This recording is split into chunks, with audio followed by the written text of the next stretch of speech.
Okay, well, let's do some practice in naming decimals. Let's look right here.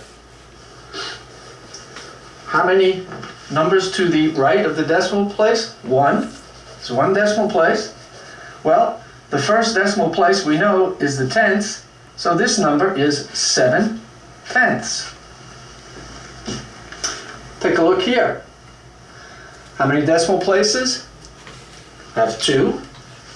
We know that this is the 10th place, and this is the 100th place. So this number would be, read the number, 77. And the denominator is this place, which is the hundredths. 77 hundredths. Here, well, we have three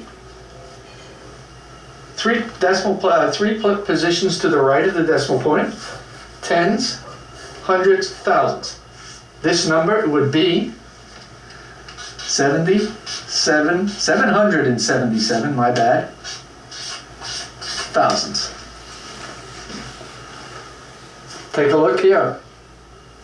We have 1, 2, 3, 4 to the right. We know this is tens, hundreds, thousands, 10 thousandths.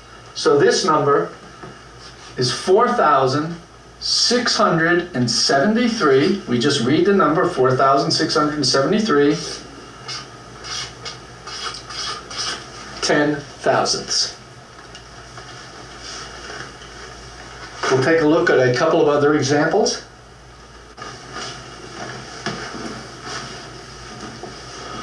Okay, now let's look here. We have 2 places to the right of the decimal. Now we know this is the tens place and we know this is the hundredths place. So we're supposed to read the number on top. Well, the number on top is really 6 because the 0 doesn't mean anything. So this is 6, and then we name it by the last decimal place. This is the hundredths place.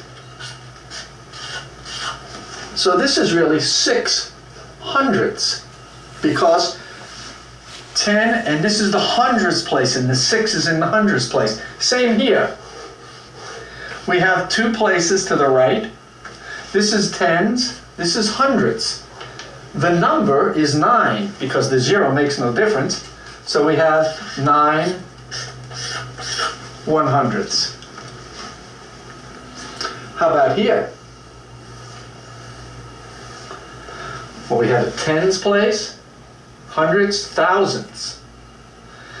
Okay, so the denominator is going to be 1,000, we know that. If I read the number is 13, so it would be 13 thousandths. Here, I have 4 places to the right: tens, hundreds, thousands, 10 thousandths. So I read the number. Well, the number is just 27 because the 2 zeros don't mean anything. So I wind up with 27 10 hundreds, thousands, 10 thousandths. Pretty easy, huh? We'll take a look at a couple more examples before I give you some practice exercises. Now, in the real world, we have what are called mixed decimals.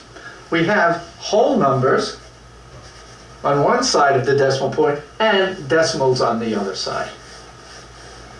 But the principle is exactly the same. Here we have $3.49. Well, $3.49 is really 3, and then to the right we have 2 decimal places, tens and hundreds. So we know the bottom, the denominator, is going to be 100, and we read the number 49. So 3 and 49 hundredths. 3 and 49 hundredths, because the 9 is in the hundredths place. And so we name the denominator by the last place. And by the way, when you're reading decimals like this, you don't say 3.49. You don't say 3. You say 3 and 49 hundredths. 49 hundredths. The decimal is, you substitute the word and for. Let's take a look here. Here we could have, let's put it in terms of money, $14.07 is really 14 and, well, we have a tenths place and a hundredths place, so we know the bottom is going to be the hundredths because, and now we say the top, which is 7.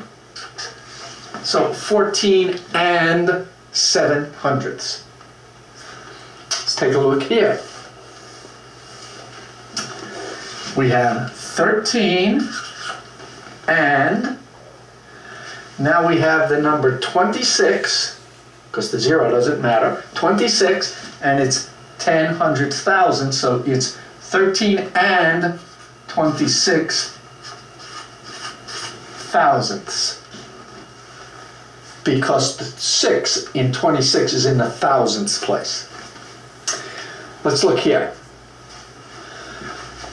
We have 126, the whole number 126, and we only have one place to the right, which is, we know that's the tenths place, so the denominator is going to be 10.